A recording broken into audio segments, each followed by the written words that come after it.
बहुत सारे लोग जब दुबई में आते हैं और दुबई में आने के बाद जब वो कुछ साल काम करते हैं, जब वो सेटल्ड हो जाते हैं, तो उनकी ख्वाहिश होती है कि यार हमारी फैमिली आके रहे। विज़िट वीज़ा हम फैमिली के लिए मंगवाएँ और हमारे जो बीवी बच्चे हैं या हमारे माँ बाप हमारे साथ आके रहें। लेकिन उन्हें ये नहीं पता होता कि यार यहाँ पे ख़र्चा कितना होता है, रूम का रेंट कितना होगा, आपके खाने पीने का ख़र्चा कितना होगा और वीज़े का प्रोसेस क्या होता है। और कहाँ पे हमें जो अकोमोडेशन है या रूम है हमें चीप प्राइस में कम कीमत में मिल सकता है। तो आज की वीडियो काफ़ी इंपॉर्टेंट है उन लोगों के लिए जो अपनी फैमिली को बुलाना चाहते हैं, जो अपनी फैमिली को इनवाइट करना चाहते हैं विज़िट वीज़े पे, 1 महीने या 3 महीने के विज़िट वीज़े पे। वो वीडियो आपने एंड तक देखनी है और उसके बाद आपने अपनी राय का इज़हार भी ज़रूर करना है। बिस्मिल्लाहिर्रहमानिर्रहीम, अस्सलाम वालेकुम वरहमतुल्लाहि वबरकात। कैसे हैं आप? उम्मीद है आप बिल्कुल ठीक-ठाक होंगे, खैर आफ़ियत से होंगे और अपनी लाइफ़ को एंजॉय कर रहे होंगे। अल्लाह पाक से दुआ है कि अल्लाह पाक हमारी सारी मुश्किलात को आसान फरमाए और अल्लाह पाक हम सबको अपनी ज़ुबान में रखें। इन्हीं नेक दुआओं के साथ आज की वीडियो का करते हैं आगाज़। अगर अभी तक आपने मेरा चैनल सब्सक्राइब नहीं किया, अगर आप मेरे चैनल पे नए हैं तो काइंडली मेरे चैनल को सब्सक्राइब करने के साथ-साथ बेल आइकन को भी प्रेस कर लीजिए। शुक्रिया। चलिए चलते हैं वीडियो की तरफ। दुबई ना तो यूके है, ना तो अमेरिका है, ना तो कनाडा है, ना तो न्यूज़ीलैंड है। यहाँ पे जिस बंदे के पास पैसा है वो कुछ भी कर सकता है। जो वीज़ा है यहाँ का आपको within few days, within 1 week आपको वीज़ा इश्यू हो जाता है। आपने अपनी फैमिली को बुलाना है, आपने अपने भाई को बुलाना है, आपने अपने माँ-बाप को बुलाना है, इनवाइट करना है विज़िट पे 2-3 महीने के लिए या 1 महीने के लिए, तो आपको विदिन फ्यू डेज़ मिल जाता है। लेकिन बहुत सारी प्रॉब्लम्स लोगों को कहाँ पे आती हैं, कौन-सी जगह पे अकोमोडेशन सस्ती है और हमारा एक्सपेंस कितना आना है, उसके बाद हमारे खाने-पीने का कितना खर्चा आएगा और उसके बाद हमारा जो ट्रैवल एक्सपेंस है, इनके बारे में लोगों को इन्फॉर्मेशन चाहिए होती है। देखिए, मैं आपको यहाँ पे एक बंदे का एक्सपेंस बताऊँगा क्योंकि मेरे लिए थोड़ा ईज़ी रहेगा और आपको समझने में भी आसानी होगी और जो मैं एक्सपेंस निकालूँगा एक बंदे का, उसको फिर आपने जितने भी बंदे आप बुला रहे हैं, अगर वो 1 है, 2 है, 3 है, 4 हैं, तो फिर आपने उनको फिर प्लस कर देना है साथ में। चलिए सबसे पहले जो विज़िट वीज़ा की कॉस्ट की बात करते हैं, तो विज़िट वीज़ा की जो कॉस्ट है वो तकरीबन पाकिस्तानी 30,000 से 40,000 जो आपका एक्सपेंस आता है विज़िट वीज़े पे। अगर 2 लोग हैं, 3 लोग हैं, 4 लोग हैं तो फिर आप इसको प्लस कर लें और आप अपनी कॉस्ट निकाल सकते हैं जितने भी लोग हैं। उसके बाद देखें विज़िट वीज़े की डॉक्यूमेंटेशन बहुत सिंपल होती हैं। आपको स्मार्ट कार्ड आपका होता है, उसके बाद आपका जो पासपोर्ट है वो वैलिड होना चाहिए एटलीस्ट 1 साल के लिए और उसके बाद अगर आप मैरिड हैं तो काइंडली आप अपना जो मैरिज सर्टिफिकेट है वो आप ज़रूर अपने साथ लाएँ, कहीं भी आपको काम आ सकता है। तो ये छोटे-मोटे जो डॉक्यूमेंट्स होते हैं, नॉर्मल डॉक्यूमेंट्स आपको चाहिए होते हैं। तो इसमें इतना कोई लंबा चौड़ा सीन नहीं है डॉक्यूमेंट्स का। तो उसके बाद हम लोग अगर बात करें अकोमोडेशन की कॉस्ट की, तो देखें अकोमोडेशन की जो कॉस्ट है वो डिपेंड करता है कि आप कहाँ पे ठहरते हैं, आप होटल में ठहरते हैं या आप किसी अच्छी लोकेशन पे किसी वीआईपी एरिया में ठहरते हैं या फिर आपको थोड़ा-सा साइड एरिया में या न्यूली डेवलप एरिया में ठहरते हैं या आप बेड स्पेस लेते हैं या फिर आप कोई पार्टीशन ले लेते हैं या फिर आप एक रूम लेते हैं या फिर आप अपार्टमेंट लेते हैं 1 बेडरूम, 2 बेडरूम।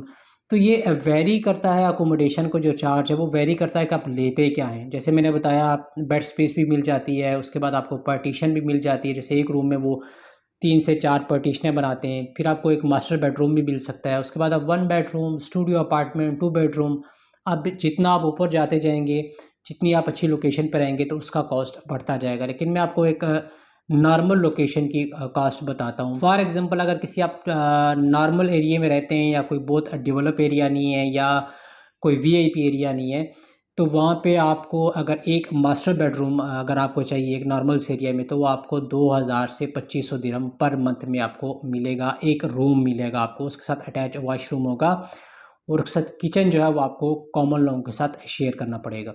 उसके बाद अगर आप स्टूडियो लेते हैं, स्टूडियो से मुराद के एक ही हॉल होता है और उसी में आपका बेड होता है और उसी में आपका ड्राइंग डाइनिंग होता है और साथ में किचन और वॉशरूम अटैच होता है। तो वो भी डिपेंड करता है लोकेशन पे, अब कौन सी लोकेशन पे आप लेते हैं। लेकिन वो मैं आपको एक आइडिया बता देता हूँ कि आपको 2000 से लेके 5000 तक तकरीबन आपको इसकी कॉस्ट आएगी। अभी डिपेंड करता है कि आप किस लोकेशन पे हैं। उसके बाद अगर आप 1 बेडरूम अगर आप लेते हैं रेंट पे 1 महीने के लिए, तो उसकी जो कॉस्ट आएगी आपको 3000 से 6000 तक। अभी डिपेंड करता है कि आप किस लोकेशन पे रह रहे हैं। तो ये हो गया आपका अकोमोडेशन का कॉस्ट। अब आप जितने महीने आपने रहना है आपने इस जो कॉस्ट को वो आपने प्लस कर लेना है। लेकिन अगर कोई भी हमारे जैसा लो क्लास बंदा अगर अगर अपनी वाइफ़ को या अपने माँ बाप को बुलाता है तो फिर उसके लिए जो सबसे बेस्ट होता है वो एक बेडरूम ले ले, खाली एक बेडरूम ले ले, मास्टर बेडरूम, एक बड़ा बेडरूम होता है। तो उसको 2000 से 2500 या 3000 में उसको इजीली मिल जाएगा, यानी 2000 से 2500 में उसको अच्छी लोकेशन पे रूम मिल जाएगा। तो ये हो गया आपकी रूम की जो कॉस्ट होगी।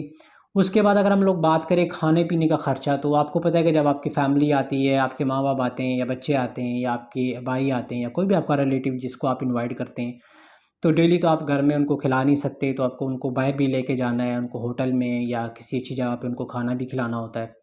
तो मैं पर बंदे की जो कॉस्ट है मैं आपको बता रहा हूँ, तकरीबन 400 से 500 आएगी, क्योंकि आपने अपना तो बनाना नहीं है, ज़्यादातर लोग बाहर से ही खाते हैं।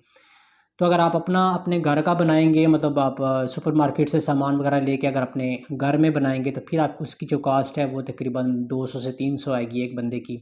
और अगर आप बाहर से खाते हैं फास्ट फूड, एक से अच्छे रेस्टोरेंट में जाके आप खाना खाते हैं, तो थोड़े से रेस्टोरेंट यहाँ पे थोड़ा खाना महंगा होता है, तो उसकी कास्ट आपको 500 से 600 तक पड़ेगी। अगर आप वो भी मिक्स, अगर आप तो थोड़े दिन रूम में खाते हैं, थोड़े दिन आगे पीछे करके खाते हैं, तो 400 से 500 आपकी ये खाने का खर्चा आ जाना है।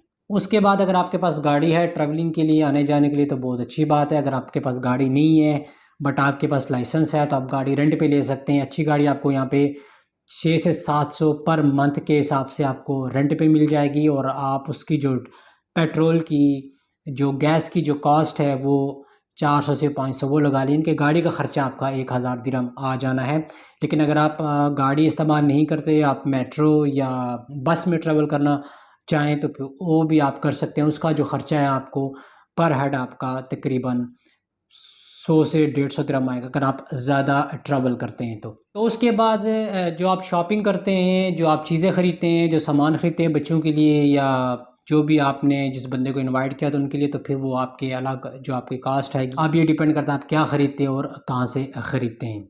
तो यहाँ पे मैं एक चीज़ ऐड करता चलूँ कि जो मिनिमम भी आपके पास 10 से 15 हज़ार दिरहम आपके पास सेव होना चाहिए, क्योंकि ज़ाहिर सी बात है कि आपने रेंट भी पे करना है, आपने गाड़ी का भी पे करना है, उसके बाद आपने वीज़ा का जो कॉस्ट है वो भी करना है, उसके बाद आपको टिकट, वो डिपेंड करता है वो कितने का मिलता है।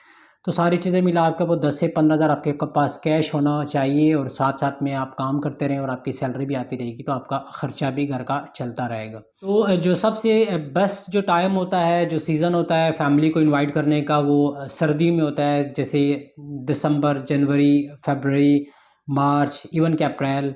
इन महीनों में ये होता है कि ज़्यादा गर्मी नहीं होती है, मतलब मौसम अच्छा होता है, हल्की फुल्की ठंड होती है लेकिन मौसम अच्छा होता है, आप बाहर जाके एंजॉय कर सकते हैं। तो अगर आप किसी को गर्मी में बुलाएंगे तो वो थोड़ा सा मुश्किल हो जाता है, गर्मी ज़्यादा होती है, आप ज़्यादा देर बाहर नहीं रुक सकते, ज़्यादा बाहर जाके घूम फिर नहीं सकते, तो ये थोड़ा सा डिसएडवांटेज होता था गर्मियों का। लेकिन सबसे अच्छा जो बेस्ट सीज़न है वो ये है, नवंबर, दिसंबर, जनवरी, फरवरी, मार्च में भी अच्छा मौसम होता है। और उसके बाद अगर आपके पास देखें गाड़ी नहीं है, तो मैं आपको एक मशवरा देता हूँ कि कभी भी आप जब आप फैमिली के लिए कोई रूम देखें या कोई बेड स्पेस देखें, या आप स्टूडियो, 1 बेडरूम, 2 बेडरूम, इवन के जो भी आप स्पेस अपने लिए आप सूटेबल समझते हैं अगर वो ढूंढ रहे हैं, तो आप कोशिश करें कि आपकी जो स्पेस या आपकी जो अकोमोडेशन है वो मेट्रो के करीब हो। अगर आपका जो रूम है या आपकी जो स्पेस है वो मेट्रो के करीब होगी, तो फिर इससे ये होगा कि आपकी गाड़ी का खर्चा बच जाएगा।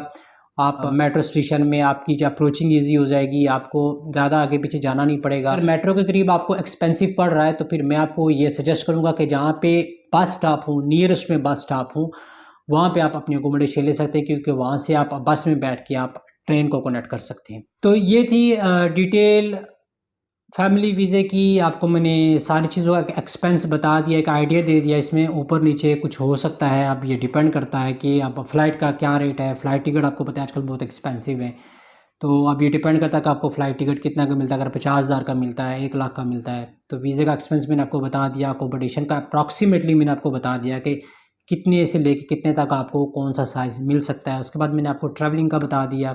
चलिए करते हैं वीडियो का एंड। अगर वीडियो आपको अच्छी लगी तो आपने करना है लाइक, शेयर, सब्सक्राइब। मिलते हैं इंशाल्लाह किसी नेक्स्ट वीडियो में, तब तक के लिए अपना बहुत सारा ख्याल रखिएगा, मुझे अपनी दुआ में याद रखिएगा। अल्लाह हाफ़िज़।